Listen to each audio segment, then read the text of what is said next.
বন্ধুরা, ভালোবাসা আর বন্ধুত্বের চেয়েও এই পৃথিবীতে অনেক বড় একটা সত্য আছে, আর সেটা হলো টাকা।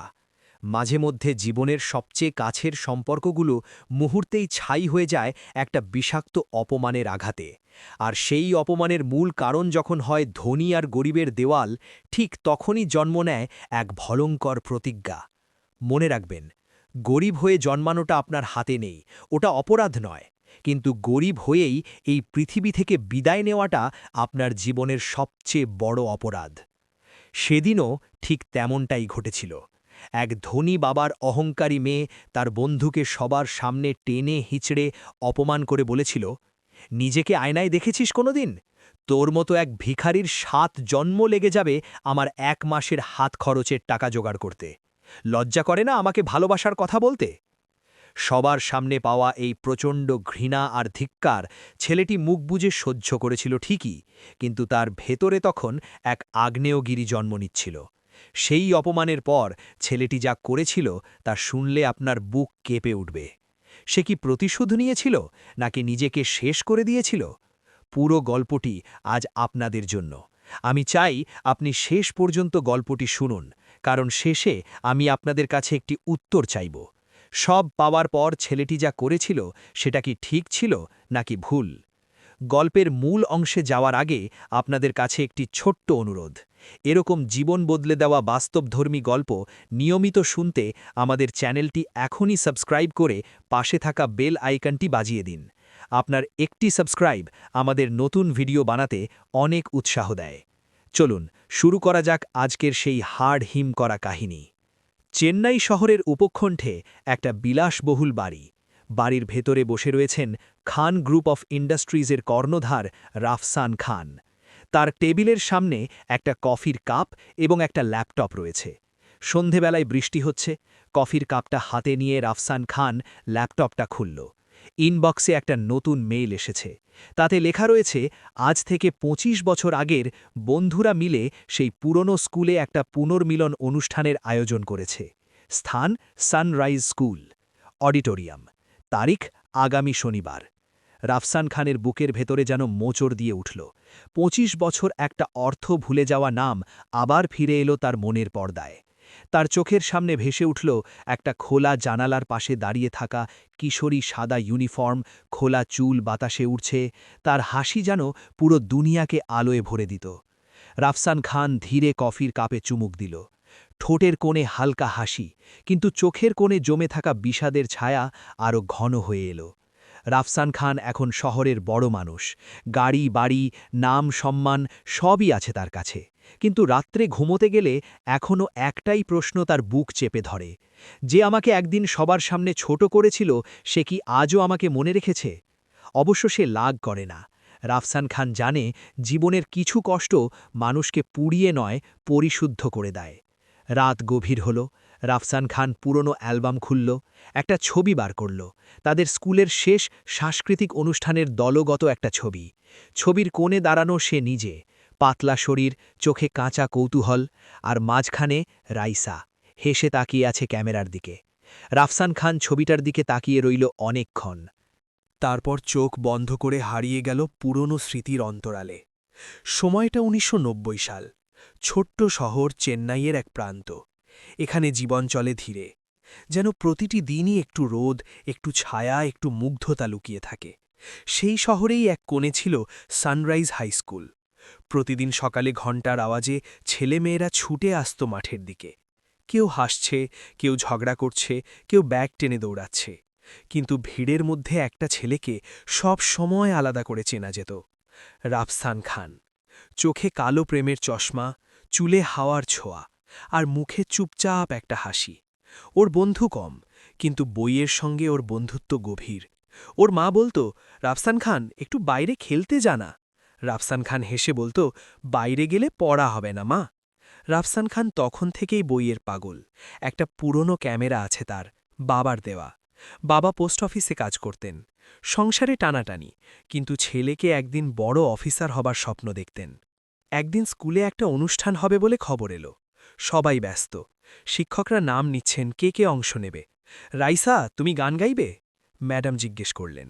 রাইসা ক্লাসের সবচেয়ে প্রাণবন্ত মেয়ে। তার হাসি যেন রোদের মতো। বাবা বড় ব্যবসায়ী। মেয়ের পড়াশুনো, সঙ্গীত, নাচ সবই একেবারে নিখুঁতভাবে সাজানো। সে মাথা নেড়ে বলল, হ্যাঁ ম্যাডাম, আমি গাইব। রাফসান খান চুপ করে শুনছিল। হঠাৎ ম্যাডাম বললেন, গানের সঙ্গে গিটার লাগবে, কেউ বাজাতে জানো? কেউ এগিয়ে এলো না। রাফসান খান আস্তে হাত তুলে বলল, আমি জানি ম্যাডাম। রাইসা পিছনে তাকিয়ে হেসে দেখল ছেলেটাকে। চুপচাপ, একটু লাজুক, কিন্তু চোখে যেন একটা অদ্ভুত দীপ্তি রয়েছে। ম্যাডাম বললেন, ঠিক আছে, তাহলে তোমরা দুজন প্র্যাকটিস শুরু করো। সেই দিন থেকেই শুরু হলো তাদের দেখা সাক্ষাৎ। স্কুল ছুটির পর মাঠের পিছনে একটা বড় আম গাছ ছিল। গাছের নিচে বসে রাইসা গান গাইত আর রাফসান খান গিটার বাজাত। সন্ধ্যের হাওয়ায় গানের সুর ভেসে যেত আকাশে, বাতাসে। রাফসান খান মাঝে মাঝে রাইসার দিকে তাকিয়ে থাকত। ওর কণ্ঠের ভেতর যেন রোদ আর বৃষ্টির মিশেল। রাইসা গান শেষ হলে জিজ্ঞেস করত, কেমন লাগল? রাফসান খান বলত, যেমন বৃষ্টির প্রথম ফোঁটা পড়লে লাগে। রাইসান হেসে ফেলত, তুমি একেবারে সাহিত্যিকের মতো কথা বলো। রাফসান খান চুপচাপ শুনত। একদিন রাইসা জিজ্ঞেস করল, রাফসান খান, তুমি এত ছবি তোলো কেন? রাফসান খান একটু ছবি তোলাতে নেশা ছিল। রাফসান খান চুপ করে বলল, কারণ আমি ভয় পাই। কোনো কিছু যদি হারিয়ে যায়, ছবি তুলে রাখলে মনে হয় ওটা চিরকাল আমার কাছে থেকে যাবে। আচ্ছা রাফসান খান, আমার একটা ছবি তুলবে? রাফসান খান অবাক হয়ে তাকায়। তোমার? হ্যাঁ আমার, তবে এমন একটা ছবি যেখানে আমি একেবারে নিজের মতো। রাফসান খান সেদিনই স্কুলের গেটের বাইরে বৃষ্টির মধ্যে দাঁড়িয়ে থাকা রাইসার ছবি তুলছিল। খোলা চুল, চোখে বৃষ্টির ফোঁটা, মুখে একটুখানি বিষণ্ণতা। দেখতে দেখতে 1 সপ্তাহ হয়ে গেল। সাংস্কৃতিক অনুষ্ঠানের দিন এসে গেছে। মঞ্চে ভিড় জমেছে। রাফসান খান গিটার হাতে বসেছে আর রাইসা মাইক্রোফোনে। গান শুরু হলো। মঞ্চের আলোয় দুজনের মুখ ঝলমল করছে, আর নিচে দর্শকদের মধ্যে সবাই স্তব্ধ। গান শেষ হলে করতালির ঝড় বয়ে গেল। রাইসা হেসে তাকালো রাফসান খানের দিকে, চোখে কৃতজ্ঞতা, মনে মনে এক অদ্ভুত মৃদু অনুভূতি। পরের দিন স্কুলে দুপুরে ক্লাসের ফাঁকে রাইসা টিফিন ভাগ করে দিল। রাফসান খান একটু ইতস্তত করছিল, না না ঠিক আছে, এই সব ভদ্রতা আমার কাছে চলবে না। রাফসান খান, চলো খাও। তারা দুজন বেঞ্চের কোণে বসে খাচ্ছিল। বাইরে জানালা দিয়ে রোদ পড়েছে আর বাতাসে ফুলের গন্ধ। রাইসা বলল, তুমি জানো রাফসান খান, তোমার মধ্যে কিছু আছে যা অন্যদের নেই। রাফসান খান অবাক হয়ে বলল, কি? রাইসা কিছু বলল না, শুধু মাথা নিচু করে হাসল। একটা হালকা নিস্তব্ধতা নেমে এলো, যেখানে বলার কিছু নেই, কিন্তু অনুভব করা যায় সবকিছু। ধীরে ধীরে রাফসান খানের মধ্যে রাইসাকে নিয়ে একটা অদ্ভুত টান সৃষ্টি হল। দিন রাত সে শুধু তার কথাই ভাবত। সে নিজে একজন অত্যন্ত ভালো ছাত্র হওয়া সত্ত্বেও এই কয়দিন তার পড়াশোনার প্রতি একাগ্রতা একেবারেই কমে গেল। রাইসাকে দেখার জন্য তার মন ব্যাকুল হয়ে উঠত। তার সাথে কথা বলা, তার সাথে গল্প করা, এই সব কিছু তাকে পড়াশোনার থেকে দূরে সরিয়ে দিতে লাগল। আসলে রাফসান খান মনে মনে রাইসাকে ভালোবেসে ফেলেছিল। রাফসান খান প্রতিদিন সকালে স্কুলে যেত আরও আধ ঘণ্টা আগেই, শুধু গেটের বাইরে দাঁড়িয়ে থাকত কখন সে রাইসাকে দেখতে পাবে। রাইসা স্কুলে ঢুকত হাসতে হাসতে, বন্ধুদের সঙ্গে গল্প করতে করতে, আর রাফসান খান দূর থেকে শুধু তাকিয়ে থাকত, চুপচাপ, কোনো দাবি করত না। বৃষ্টি হলেও রাইসাকে ছাতা ধরিয়ে দিত, গরমের দিনে জল এনে দিত। ফাইনাল পরীক্ষার আগে নিজের তৈরি নোটসগুলো সে রাইসাকে দিয়ে দিত। সবাই ভাবল রাফসান খান আর রাইসা খুব ভালো বন্ধু, কিন্তু রাফসান খানের ভেতরে যে একটা ঝড় বইছে সেটা কেউ জানত না, রাইসাও না। রাফসান খান কখনো মুখ খোলেনি, কিন্তু তার প্রতিটি কাজের মধ্যে ছিল একটাই বাক্য, আমি তোমাকে ভালোবাসি। একদিন দুপুরবেলা টিফিন টাইমে তারা মাঠের পাশে বসেছিল। রাফসান খান রাইসাকে নতুন একটা গান শোনাচ্ছিল, যা সে নিজেই গিটার বাজিয়ে লিখেছিল। রাইসা শুনে হেসে বলল, সত্যি রাফসান খান, তুমি দারুণ গান লেখো, তুমি ছবিও ভালো তোলো, পড়াশোনাতেও প্রথম হও, তুমি সব কিছু পারো। রাফসান খান মৃদু হেসে বলল, সব না রাইসা, একটা জিনিস পারি না। কি? মনটা সামলাতে। রাইসা হেসে বলল, মনকে সামলাতে হয় কেন? রাফসান খানের চোখে একরাশ কথা ছিল, কিন্তু মুখ ফুটে সে কিছুই বলতে পারল না। কিছুক্ষণ চুপ করে থেকে বলল, থাক, কিছু না। রাইসা হেসে মাথা নাড়ল, তুমি না একেবারে পাগল। এইভাবেই ক্রমশ দিনগুলো পেরিয়ে যেতে লাগল, কিন্তু পৃথিবীর একটা নিজস্ব নিয়ম আছে, সব দিন সমান যাবে না। একদিন রাইসার এক বন্ধু তার কাছে এসে ফিসফিস করে বলল, তুই জানিস রাফসান খানের বাবা একজন সামান্য পোস্টমাস্টার, ওরা একটা ভাড়া বাড়িতে থাকে, ওর মা লোকের বাড়িতে টিউশন করে। রাইসা অবাক, সত্যি?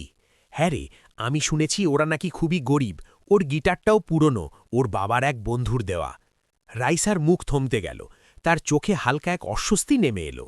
যে বন্ধুর সঙ্গে সে এত ঘনিষ্ঠ, তার এই দারিদ্র্যের খবরটা যেন তার অহংকারে ঠোক্কর মারল। সেদিন থেকে রাইসা একটু একটু করে দূরে সরে যেতে লাগল। রাফসান খান কিছুই বুঝতে পারছিল না। আগে যেখানে ক্লাস শেষে তারা একসাথে গল্প করত, এখন রাইসা হালকা হেসে বলতো, আজ একটু তাড়া আছে রাফসান খান। রাফসান খান হতভম্ব হয়ে তাকিয়ে থাকত। তারা মানে, আমি তো প্রতিদিনের মতোই বলেছি, না আজকে টিউশন আছে, কাল দেখা হবে। আর সেই কাল যেন আর কখনো এলো না। রাফসান খানের জীবনে নেমে এলো এক চরম অন্ধকার। বই খোলা থাকত, কিন্তু চোখ রাইসার ছবিতে আটকে যেত। যে নাম একদিন তার প্রতিটি নোটবুকে লুকিয়েছিল, এখন সেই নামটাই বুকের ভেতরে ব্যথা হয়ে বাজে। সে রাতে ঘুমোতে পারত না, জানালার পাশে বসে থাকত, গিটারটা ধরে গান গাওয়ার চেষ্টা করত, কিন্তু সুর বার হতো না। তার মায়ের চোখে চিন্তা, রাফসান খান তুই ঠিক আছিস তো?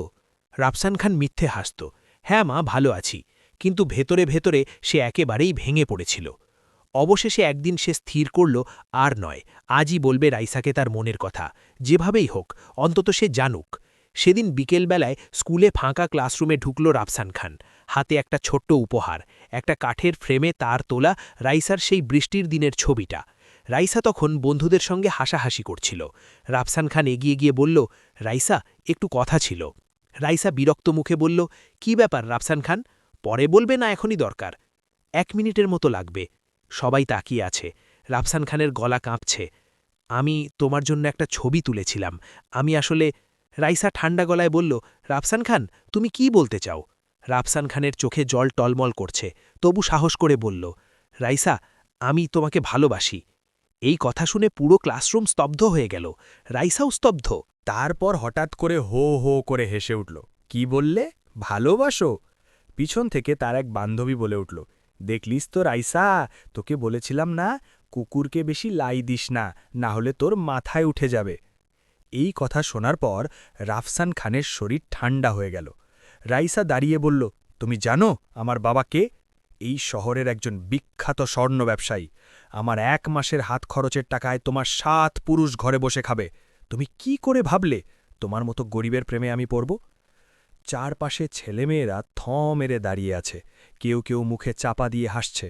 রাফসান খানের গলা শুকিয়ে গেল, তার হাতে ধরা ফ্রেমটা কাঁপছে। সে কিছু বলল না। রাইসা এগিয়ে এসে ফ্রেমটা তার বুকের দিকে ঠেলে দিয়ে বলল, আজ থেকে তোমার মুখ আমি কক্ষনো দেখতে চাই না। ফ্রেমটা মেঝেতে পড়ে ভেঙে গেল। ছবির কাছে বৃষ্টির ফোঁটার মতো টুকরো আলো ঝিকমিক করছে। রাফসান খান ঝুঁকে সেটা তুলল। তার আঙুল কেটে গেল কাছে, কিন্তু মুখে কোনো যন্ত্রণা নেই। সে শুধু বলল, ধন্যবাদ রাইসা, আজ আমি বুঝলাম গরিব হয়ে জন্মানোটা কত বড় অভিশাপ। কিন্তু মনে রেখো, গরিব হয়ে আমি জন্মগ্রহণ করলেও গরিব হয়ে কক্ষনো মরব না। রাইসা কিছু বলল না। রাফসান খান ঘুরে চলে গেল। বাইরে আকাশ ভেঙে বৃষ্টি নামল। রাফসান খান একা দাঁড়িয়ে আছে স্কুলের গেটের সামনে, হাতে ভাঙা ফ্রেম। তার চোখের জল আর বৃষ্টির ফোঁটা মিশে যাচ্ছে। সে ধীরে ধীরে আকাশের দিকে তাকাল।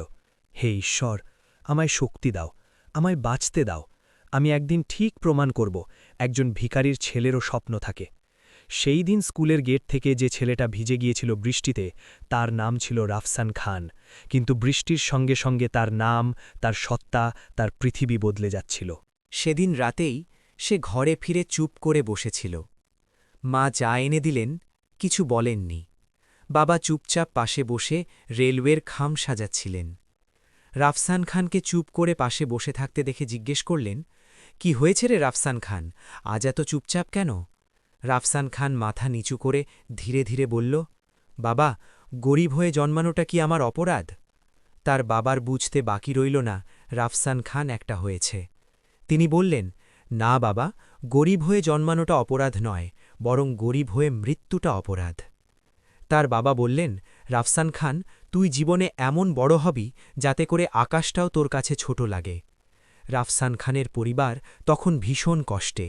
বাবার পোস্ট অফিসের সামান্য বেতন, মা লোকের বাড়িতে টিউশন করে সংসার চালান। রাফসান খান বুঝেছিল তার সামনে একটাই মাত্র পথ, জ্ঞান আর পরিশ্রম। স্কুল থেকে ফিরে রাতে ঘুমোত না সে, বই খুলে বসে থাকত। কিন্তু এবার পড়াশুনো শুধু পরীক্ষার জন্য নয়, নিজেকে বদলানোর জন্য। রাফসান খান একদিন তার মাকে বলেছিল, মা, আমি একদিন এমন জায়গায় পৌঁছব যেখানে কেউ কল্পনাও করতে পারবে না। মা শুধু হেসে বলেছিলেন, তোর চোখে আমি সেই আগুনটা দেখেছি রাফসান খান, তুই পারবি, ঠিক পারবি। স্কুল শেষ করে সে ভর্তি হল ইঞ্জিনিয়ারিং কলেজে, স্কলারশিপে, বাবার টাকায় নয়, নিজের যোগ্যতায়। কলেজে গিয়ে রাফসান খান আরও বদলে গেল। সে শুধু পড়াশোনা করল না, সে শিখল জীবনের দর্শন, কিভাবে মানুষ হওয়া যায়, কষ্টে না ভেঙে পড়ে শক্ত হওয়া যায়। সে সবাইকে সাহায্য করত, লাইব্রেরিতে বই পড়ে ছোটদের টিউশন পড়াত, নিজেই উপার্জন করত নিজের খরচ। সেই ছোট ছোট টাকাগুলোই তার কাছে ছিল স্বাধীনতার প্রতীক। ইঞ্জিনিয়ারিং শেষ করার পরও চাকরি পাওয়া এত সহজ ছিল না। রাফসান খান শুরু করল একদম নিচের থেকে, একটা ছোট্ট সফটওয়্যার কোম্পানিতে, যেখানে ১২ ঘণ্টা কাজ করে হাতে পেত মাত্র ৬,০০০ টাকা। কিন্তু সেই ছোট্ট অফিসটাই হয়ে উঠল তার যুদ্ধক্ষেত্র। সে প্রতিদিন শিখত, প্রতিদিন উন্নতি করত, নিজেকে গড়ে তুলত নিজের শক্তিতে। ২ বছরের মধ্যেই সে কোম্পানির সেরা প্রোগ্রামার হয়ে উঠল। তার নতুন কোডিং সিস্টেম এক বড় ক্লায়েন্টকে মুগ্ধ করল, আর সেই ক্লায়েন্টই তাকে দিল তার জীবনের প্রথম বড় সুযোগ, নিজস্ব স্টার্টআপ খুলে দেওয়ার। সেই ছোট্ট সুযোগটাই ছিল রাফসান খানের পুনর্জন্ম। ধীরে ধীরে সে নিজের একটা ছোট্ট কোম্পানি শুরু করল, ব্লু ফ্রেম টেকনোলজি, যেখানে তার সঙ্গে কাজ শুরু করল ৫ জন তরুণ, যাদের স্বপ্ন ঠিক রাফসান খানের মতোই বড়, আর যাদের আর্থিক অবস্থা ঠিক তার পুরনো দিনের মতোই খারাপ। রাফসান খান বলেছিল, আমরা গরিব বলে পিছিয়ে নেই, আমরা শুধু এখনও নিজেদের প্রমাণ করবার সুযোগ পাইনি। সময়ের সঙ্গে সঙ্গে তাদের কোম্পানির ব্যবসা বেড়েই চলল। ৫ জনের সেই দল আজ লক্ষাধিক কর্মীর সংস্থান। দেশ জুড়ে পরিচিত নাম খান গ্রুপ অফ ইন্ডাস্ট্রিজ, এবং যার কর্ণধার রাফসান খান। ২৫ বছর আগের সেই ভিখারি ছেলেটা আজ শহরের বুকে কয়েক লক্ষ কোটি টাকার মালিক, যে সম্পূর্ণ নিজের হাতে তৈরি করেছিল নিজের উন্নতির প্রথম ধাপ, নিজের মেধা, নিজের ঘাম, নিজের জেদকে কাজে লাগিয়ে। হঠাৎ করে ফোনটা বেজে উঠতেই পুরনো স্মৃতির জগৎ ছেড়ে সে বাইরে বেরিয়ে এলো। ফোনটা করেছে তারই এক পুরনো বন্ধু অজয়। অজয় তাকে জিজ্ঞেস করল, কিরে, মেলটা পেয়েছিস, আসবি তো? রাফসান খান বলল, দেখছি কি করা যায়। অজয় বলল, দেখছি নয়, আসতেই হবে, সবাই আসবে। রাফসান খান জিজ্ঞেস করল, সবাই আসবে? অজয় বলল, হ্যাঁ, সবাই, সবাইকে বলে দিয়েছি, রাইসাও আসবে। রাফসান খান আর কিছু বলল না। আচ্ছা, ঠিক আছে, আমি যাব, বলে ফোনটা কেটে দিল। ২৫ বছর আগের সেই অপমানের দৃশ্যটা আজও ঠিক তার কাছে আগের মতোই পরিষ্কার। সেই কণ্ঠস্বর এখনও কানে বাজে, তুমি একটা লুজার, তুমি জীবনে কখনো কিছু করতে পারবে না, আমার ১ মাসের হাত খরচের টাকা জোগাড় করতে তোমার ৭ জন্ম লেগে যাবে। সেই দিনটার পর থেকেই রাফসান খান নিজের সঙ্গে একটা চুক্তি করেছিল। আজ এত বছর পর সেই চুক্তিটাই পূর্ণ হয়েছে। এখন সে আর সেই ২৫ বছর আগের ভিখারি রাফসান খান নয়। আজ সে খান গ্রুপ অফ ইন্ডাস্ট্রিজের কর্ণধার, যার লক্ষ লক্ষ কোটি টাকার ব্যবসা। কিন্তু আজও সে সেই রাফসান খানকেই মনে রাখে, যে বৃষ্টির মধ্যে স্কুল থেকে বেরিয়ে যাচ্ছিল চোখে জল নিয়ে। দেখতে দেখতে দিন গড়িয়ে গেল। অবশেষে এলো সেই পুনর্মিলনের দিন। আজ শনিবার, স্কুলের মাঠ সাজানো হয়েছে আলোয়, মঞ্চে ব্যানার, সানরাইজ হাই স্কুল, ২৫ বছর রিইউনিয়ন। বন্ধুরা একে একে আসছে, কেউ হাসাহাসি করছে, কেউ গল্প করছে, কেউ ফেসবুক দেখছে, কেউ পুরনো স্মৃতি হাঁটছে। ঠিক তখনই গেটের পাশে ভিড়ের মধ্যে দিয়ে হাঁটতে হাঁটতে ঢুকল একজন মানুষ। সাদা প্যান্ট, হালকা শার্ট, হাতে একটা সাধারণ ঘড়ি, চোখে শান্তি। কেউ চিনতেই পারল না প্রথমে। তারপর কেউ একজন বলল, ওই দেখ, রাফসান খান। চারপাশে হইচই পড়ে গেল। সবাই ছুটে এলো তাকে জড়িয়ে ধরতে।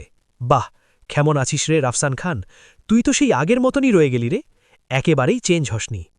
রাফসান খান হাসল, তার চোখে আনন্দ, কিন্তু বিনয়ও আছে।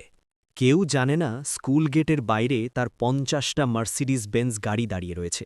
তার পার্সোনাল নিরাপত্তারক্ষীরাও গাড়ির মধ্যেই অপেক্ষা করছে, ড্রাইভার অপেক্ষা করছে। সে ইচ্ছে করেই হেঁটে এসছে। সে ভেবেছে, আমার বন্ধুরা যদি আজও সেই সাধারণ জীবনে থাকে, তাদের সামনে আমি দামি পোশাক, দামি গাড়ি নিয়ে দাঁড়াবো না, কেউ দুঃখ পেতে পারে। ঠিক তখনই স্কুলের অন্য গেট দিয়ে ঢুকল রাইসা। সঙ্গে তার স্বামী, চোখে দামি সানগ্লাস, গলায় সোনার চেন, হাতে হীরের ব্রেসলেট। তার মুখে এক তৃপ্তি, অহংকারে ভরা সেই পুরনো ভঙ্গি। সবাইকে বলছে, এই যে ইনি হলেন আমার স্বামী, খান গ্রুপ অফ ইন্ডাস্ট্রিজের সিনিয়র অফিসার। বন্ধুরা হা করে শুনছে। রাইসার চোখে মুখে আত্মবিশ্বাস। সে ভাবছে, আমার মতো বড়লোক আর আমার মতো ভাগ্যবতী আমার বন্ধুমহলে অন্তত আর কেউ নেই। ঠিক তখনই তার চোখে পড়ল রাফসান খানকে। সাধারণ পোশাকে ভিড়ের মধ্যে হাঁটছে ধীরে। এক মুহূর্তের জন্য তাদের চোখে চোখ পড়ল। রাইসা অবাক, এই মানুষটাই কি রাফসান খান? এত সাধারণ, এত দারিদ্র্য। মনে মনে দাচ্ছিল্য ফুটে উঠল তার মুখে। সে হেসে বলল, তাহলে ২৫ বছর পরও তুমি সেই লুজারই রয়ে গেলে, একটুও বদলাওনি। রাফসান খান মৃদু হেসে উত্তর দিল, হয়তো তাই, কিন্তু আমি খুশি আছি। তুমি কেমন আছো? রাইসা মুখ ঘুরিয়ে বলল, তা তো নিশ্চয়ই আমাকে দেখেই বুঝতে পারছ। আমার পোশাক, দামি গয়না, দামি গাড়ি, এই সব কিছু দেখে তুমি নিশ্চয়ই বুঝতে পারছ আমি সেদিন কোনো ভুল করিনি। রাফসান খান কিছুই বলল না, শুধু শান্ত চোখে তাকিয়ে থাকল, যেন তার সব কথার উত্তর নীরবতায় মিশে আছে। মঞ্চে তখন স্কুলের প্রিন্সিপাল উঠেছেন। তিনি ধীরে ধীরে বললেন, আজকের এই অনুষ্ঠানটি পুনর্মিলন অনুষ্ঠান হলেও এর পেছনে আরেকটি মহৎ উদ্দেশ্য লুকিয়ে রয়েছে। সেটা হলো এই এলাকার যেসব গরিব বাচ্চারা টাকার অভাবে স্কুলে আসতে পারে না, দুগালা পেট ভরে খেতে পায় না, তাদের জন্য একটা ১ কোটি টাকার ফান্ড স্কুলের হাতে তুলে দেওয়া হয়েছে। আর যে সংস্থা এই টাকাটি দিয়েছে সেটা হলো আমাদের সকলের পরিচিত খান গ্রুপ অফ ইন্ডাস্ট্রিজ। তাদের জন্য একটা বড় হাততালি হয়ে যাক। রাইসার বুকটা গর্বে ভরে গেল। সে পাশে বসা এক বান্ধবীকে হালকা ঠেলে বলল, দেখেছিস, আমার স্বামী যে কোম্পানিতে কাজ করে সেই কোম্পানি টাকাটা দান করছে। তার চোখে মুখে তৃপ্তির দৃপ্তি। কিন্তু ঠিক তখনই প্রিন্সিপাল আবার বললেন, আরও একটা বিশেষ খবর আছে। আমাদের মধ্যে আজ উপস্থিত রয়েছেন সেই প্রতিষ্ঠানের কর্ণধার, খান গ্রুপ অফ ইন্ডাস্ট্রিজের মালিক, যিনি তার অমূল্য সময়ের মধ্যে থেকেও আজ আমাদের মধ্যে এসেছেন। চারিদিকে গুঞ্জন উঠল। কে সেই কর্ণধার? সবাই একে অপরের মুখ চাওয়াচাওয়ি করতে লাগল। তারা বুঝে উঠতে পারছে না তাদের মধ্যেই বসে রয়েছে কর্ণধার, কিন্তু কে সে? রাফসান খান তখন ঠিক মাঝখানে বসেছিল, চুপচাপ মাথা নিচু। প্রিন্সিপাল আবার বলে উঠলেন, দয়া করে খান গ্রুপ অফ ইন্ডাস্ট্রিজের কর্ণধারকে মঞ্চে আসার অনুরোধ করছি। সবাই চোখ বড় বড় করে তাকিয়ে আছে। কে সেই মানুষ? রাফসান খান ধীরে উঠে দাঁড়ালেন। পায়ের শব্দে হল নিস্তব্ধ। সাধারণ পোশাকের সেই মানুষটাই এগিয়ে যাচ্ছেন মঞ্চের দিকে। রাইসার মুখ ফ্যাকাশে হয়ে গেল। তার স্বামী ফিসফিস করে বলল, রাইসা, উনি আমাদের কোম্পানির মালিক, আজ প্রথম সামনে থেকে দেখছি। রাইসার শরীর কাঁপছে, মনে হলো আকাশ ভেঙে পড়েছে। রাফসান খান মঞ্চে দাঁড়ালেন। হাততালির ঝড় উঠল। তিনি মৃদুকণ্ঠে বললেন, ২৫ বছর আগে আমি এই স্কুলের ছাত্র ছিলাম। গরিব ছিলাম, কিন্তু স্বপ্ন দেখা বন্ধ করিনি। নিজেকে প্রতিজ্ঞা করেছিলাম, গরিব হয়ে জন্মালেও গরিব হয়ে মরব না। আজ সেই প্রতিজ্ঞা রক্ষা করতে পেরেছি। সবার চোখ জলে ভিজে গেল। তিনি থেমে বললেন, অপমান আগুনের মতো, চাইলে পুড়িয়ে ফেলবে, চাইলে তৈরি করবে। আমি সেই আগুনে গড়া মানুষ। হাততালিতে হল কেঁপে উঠল। রাফসান খান প্রিন্সিপালের হাতে ১ কোটি টাকার চেক তুলে দিলেন, গরিব ছাত্রদের জন্য। প্রিন্সিপাল আবেগে পা ছুতে নিলেন। রাফসান খান তাকে জড়িয়ে ধরে বললেন, শিক্ষকেরা পায়ে নয়, হৃদয়ে থাকেন। বাইরে দামি গাড়ির বহর। রাফসান খান বেরিয়ে আসছেন। রাইসা দাঁড়িয়ে, চোখে লজ্জা। তার স্বামী প্রণাম করলেন। রাফসান খান তাকে উঠিয়ে বললেন, তুমি ভাগ্যবান। রাইসা একসময় আমার ভালো বান্ধবী ছিল। রাইসার দিকে তাকিয়ে ধীরে বললেন, তুমি বলেছিলে তোমার ১ মাসের হাত খরচ জোগাতে আমার ৭ জন্ম লাগবে। আজ তোমার পুরো সংসারের দায় আমি এই জন্মেই সামলাচ্ছি। ৭ জন্ম লাগছে না। রাফসান খান গাড়িতে উঠলেন। গাড়ি চলতে শুরু করল। হঠাৎ রাইসা ডাকলেন, রাফসান খান। জানালা নামিয়ে তিনি তাকালেন। রাইসা কাঁপা গলায় বললেন, আমায় কি ক্ষমা করা যাবে না? আমি ভুল করেছি। গরিব হওয়া অপরাধ নয়, অহংকারী আসল দারিদ্র। চোখে জল। রাফসান খান গাড়ি থেকে নামলেন। রুমাল এগিয়ে দিয়ে বললেন, কেঁদো না রাইসা, আমি কখনো রাগ করিনি। তোমার অপমানই আমাকে শক্ত করেছে, আমার কোনো অভিমান নেই। রাইসা ফিসফিস করে বললেন, তুমি অনেক বদলে গেছ। রাফসান খান মৃদু হেসে বললেন, না, আমি সেই আগের রাফসান খানই, শুধু ভয়টাকে মেরে ফেলেছি। তুমি সুখে থেকো, তোমার স্বামী ভালো মানুষ, তার শ্রদ্ধা ধরে রেখো। রাইসা মাথা নিচু করলেন। শেষে জিজ্ঞেস করলেন, সত্যি ক্ষমা করেছ? রাফসান খান হেসে বললেন, ক্ষমা অনেক আগেই করে দিয়েছি, আজ তুমি জানলে। গাড়ি চলে গেল। রাইসা দাঁড়িয়ে রইলেন। হালকা বৃষ্টি নামল। তার চোখের জল বৃষ্টির সাথে মিশে গেল। ফিসফিস করে বললেন, সেদিন আমি ভুল ছিলাম রাফসান খান, তুমি ঠিক ছিলে, আমি তোমার যোগ্য ছিলাম না। বন্ধুরা, এই গল্প শেখায়, যে তোমাকে ছোট করেছে তাকেই একদিন তোমার বড় হওয়া দেখতে হবে। প্রতিশোধ নেয় না সঠিক মানুষ, নিজেকে এমন জায়গায় নিয়ে যায় যেখানে প্রতিশোধ শব্দটাই ছোট লাগে। অপমানকে ঘৃণা করো না, ভয় পেও না, সেই অপমানই তোমার শক্তিকে চিনিয়ে দেয়। গল্পটা কেমন লাগলো কমেন্টে জানাও। ভালো লাগলে লাইক, সাবস্ক্রাইব আর বেল আইকন প্রেস করো। তোমাদের ভালোবাসাই আমার অনুপ্রেরণা। ধন্যবাদ।